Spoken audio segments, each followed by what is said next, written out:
Miss হবে না আপনার পছন্দের টিভি শো। দেখুন জি5 অ্যাপে একদম ফ্রি। গায়ত্রীটাকে নিরাপদে রেখো মা, সব ঝামেলা যেন মিটে যায় ওদের।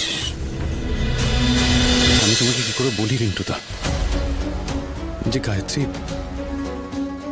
একজনের মা? কি করে বলি? অসুবিধা হলে থাক, বলতে হবে না। দেখ, আমি তো তোদের সেই অনেক আগে, সেই ছোটবেলায় দেখেছি, আর এবার এসে দেখলাম তোরা সবাই বড় হয়ে গেছিস। কিন্তু আমার কাছে তো তোরা সেই ছোটটাই আছিস,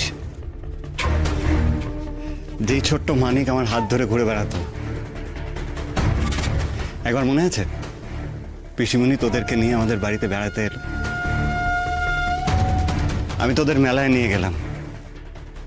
তখন তোর কত বয়স হবে? বছর 7 নাগরদোলায় চললাম, তুই ভয় পেলি। বাচ্চা বললো আমায় ধরে বস মানিক।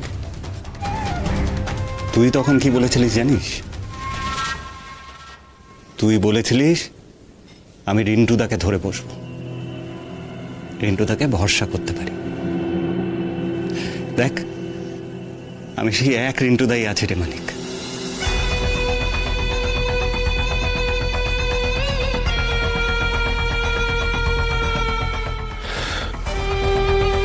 রিন্টুদা,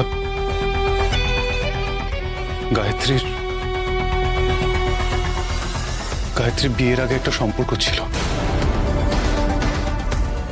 ব্যাস এটুকুই। আর এখনকার দিনে তো এরকম হয়, এখনকার দিনে ছেলেমেয়েরা অনেক অ্যাডভান্সড, তারপরও তো লোকেদের মধ্যে সম্পর্কে থাকা, সম্পর্কের মধ্যে একটা সন্তান থাকা এক জিনিস নয় রিন্টুদা। কি বলছিস মানিক? সেটাই ঠিক, সেটাই সত্যি। তোমাকে এই কথাটা বলতে আগে আমার একটু আটকাচ্ছিল, কিন্তু কাউকে এই কথাটা না বললে আমি গুমড়ে মরবো, তাই তোমাকেই বলে দিলাম। আমি এখনো তোমাকে একটু হলেও ভরসা করি। সে ঠিক আছে, কিন্তু গায়ত্রীর বিয়ের আগে একটা সন্তান ছিল। ছিল কেন? আছে। আজ সকালে তার সঙ্গে দেখা করতে গেছিল সে। কি বলছিস তুই? গায়ত্রী? ওকে দেখে তো মনে হয় না।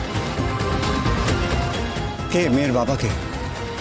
সেটা আমি জানি না রিন্টুদা, তবে এইটুকু বলতে পারি যে যেদিন আমি তার নামটা জানতে পারবো সেদিন তার শেষ দিন হবে। মা দুর্গার হাত থেকে ত্রিশূল নিয়ে আমি তার বুকে চেপে একটাই প্রশ্ন করব, যে এত কিছুর হওয়ার পরেও সে গায়ত্রীকে বিয়ে করলো না কেন? আর তাকে এটাও জিজ্ঞেস করব যে আমাকে ঠকানোতে তার কোনো হাত ছিল কিনা। ওরে বাবা, এ তো ভয়ানক ড্রামাটিক ব্যাপার। আমায় প্রশ্ন করলে আমি উত্তর দেব কি? তোর আমিও যেমন। আরে আগে তো পাক সেই মানুষটাকে, তবে না প্রকাশ জিজ্ঞেস করবে। এসব হওয়ার আগে কয়েকদিন এখানে আয়েশ করে থাকি, টাকা পয়সা হাতে নিয়ে নিলাভ রায়, তুমি কেটে পড়ো এই তল্লাট থেকে। দেখেছো তো, এই কথাটা শুনে তুমিও চুপ করে গেলে, তুমিও কিছু বলতে পারছো না। ধাতস্থ হতে একটু সময় লাগছে রে কথাটা শুনে। তাহলে আমার অবস্থাটা ভাবো। সেটাই তো ভাবছি রে, কুল কিনারা পাচ্ছি না কিছু খুঁজে। কেউ কারোর সাথে এরকম কি করে করতে পারে? আর এই কয়েকদিন তো তোকে দেখছি, তো বুঝতে পারি তুই ওকে কতটা ভালোবাসিস, আর সে কিনা তোকে কিচ্ছু বুঝতে দেয়নি রে। না রিন্টুদা, কিচ্ছু না। যাকে বাদ দাও। আমি জানি আমি অনেক কিছু তোমায় বলে ফেললাম, কিন্তু তোমার কাছে অনুরোধ, তুমি প্লিজ কাউকে কিছু বলো না। না না, এসব আবার কেউ কাউকে বলে নাকি?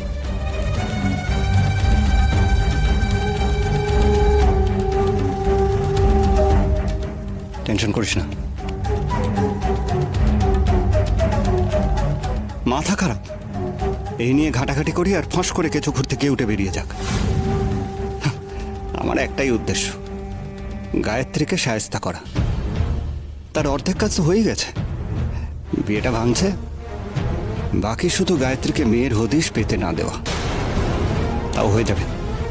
সে মেয়ের হদিশও আমি আগে পাবো, গায়ত্রীকে আগে পেতে দেব না।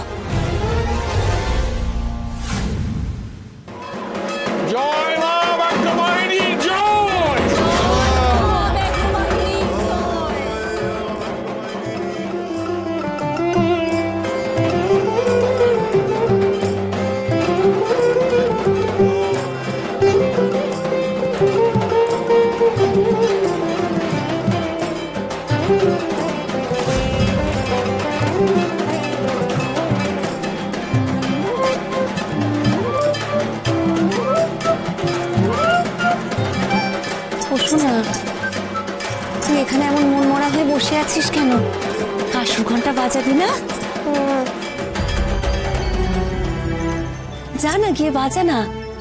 চমচম, আর তো মাত্র পুজোর 2টো দিন রে, এই নবমী আর দশমী হয়ে গেলেই ব্যাস মা দুর্গা চলে যাবেন। তারপর আবার সেই 1 বছর অপেক্ষা করলে তবে মা আসবেন। ছোট মা দুর্গামণি আর কখনো আসবে না? না না, কেন আসবে না? নিশ্চয়ই আসবে, আমরা সবাই চাইলেই আসবে। কেন তোমরা যাচ্ছ না গো মা? আমি বলি কি চমচম, তুই সবার কথা বাদ দে, তুই বরঞ্চ যা, মা দুর্গাকে গিয়ে হাত জোর করে মনে মনে বল, মা গো, আমার ছোট মাকে আর আমার দুর্গামণিকে তাড়াতাড়ি করে তুমি বাড়িতে ফিরিয়ে নিয়ে আসো। আয় তো, আয় আমার সঙ্গে বলবি, আয় আয়।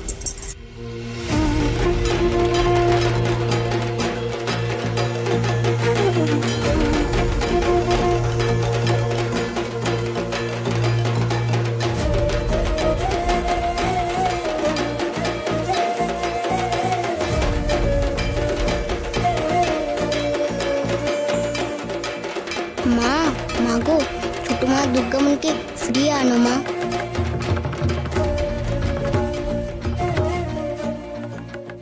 মা, এ তোমার কেমন বিচার মা?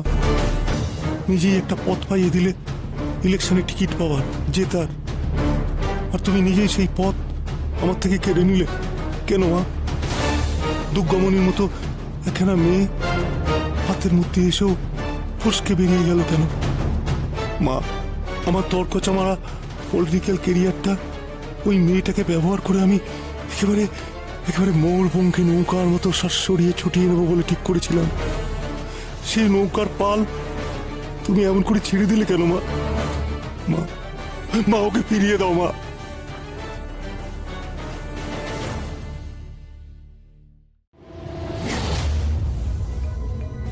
মা গো, এই বন্দাটাকে বিদায় করো মা, তারপর একটা বড়লোক বউ দাও। 20 লাখ নগদ নেব, গাড়ি নেব, গয়না নেব।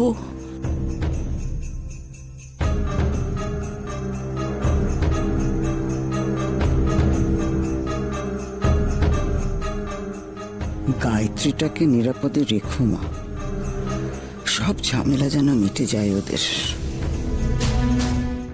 জি5 ডাউনলোড করুন আর সব এপিসোড দেখুন একদম ফ্রি।